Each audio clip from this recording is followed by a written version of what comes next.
Good morning সকলকে। আশা করি তোমরা সকলে ভালো রয়েছো।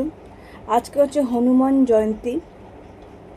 তো আমাদের বাড়িতে মা হনুমানজির বই পড়বে, আর যেরকম প্রত্যেক দিনের পুজো করে সেরকমই পুজো করবে। সেরকম বিশেষ কিছু হচ্ছে না আমাদের বাড়িতে হনুমান জয়ন্তী হিসাবে। বাট আমাদের পাড়াতে একটা মন্দির আছে হনুমানজির, সেখানে প্রত্যেক বছর বড় করে উৎসব হয় রাত্রিবেলা। তো আজকে একটু রাত্রিবেলা ওখানে যাব, যে কি হচ্ছে এবছরে দেখব গিয়ে। আর আজকে কি ব্রেকফাস্ট করছি তোমাদেরকে দেখিয়ে দিই।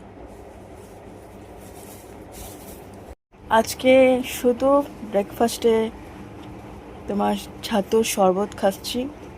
আজকে আর চা খাচ্ছি না, আজকে আর চা খেতে ভালো লাগছে না, আজকে শুধুই ছাতুর শরবত। আজকে যেহেতু হনুমান জয়ন্তী, সেজন্য মা সকাল সকাল পুজো দিয়ে নিয়েছে। আবার আজকে বৃহস্পতিবারের পুজো, ঘট পেতে নিয়েছে আর ভোগ নিবেদন করে দিয়েছে এখন। আর এই যে হনুমানজিকে লাড্ডু দিয়ে পুজো দিয়েছে,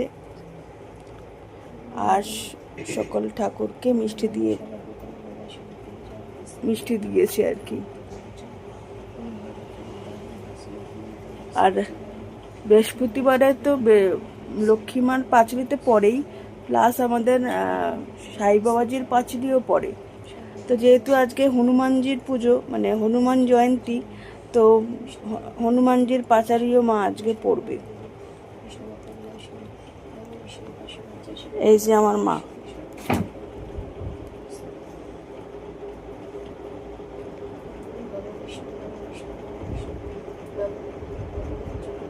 আমাদের লাঞ্চ মেনু হচ্ছে, এখানে ভাত আছে, এখানে তোমার টমেটো দিয়ে ডাল করেছে, এখানে পাঁপড় ভাজা, আর এখানে দেখতে পাচ্ছ ভেন্ডি আছে।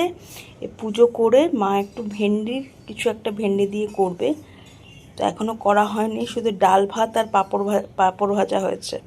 তো এই ভেন্ডি দিয়ে একটু কিছু করবে। তো আমাদের আজকে নিরামিষ, যেহেতু আজকে পুজোর দিন। পাড়ার হনুমান মন্দিরকে কি সুন্দর করে সাজিয়েছে দেখো হনুমান জয়ন্তীতে।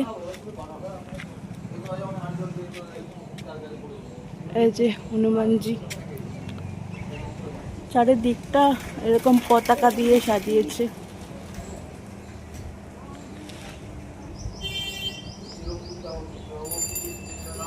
ভালো লাগছে বেশ।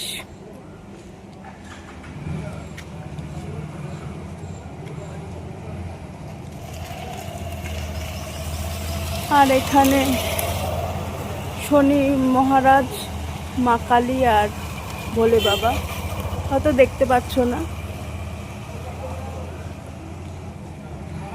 আর এই যে হনুমানজি।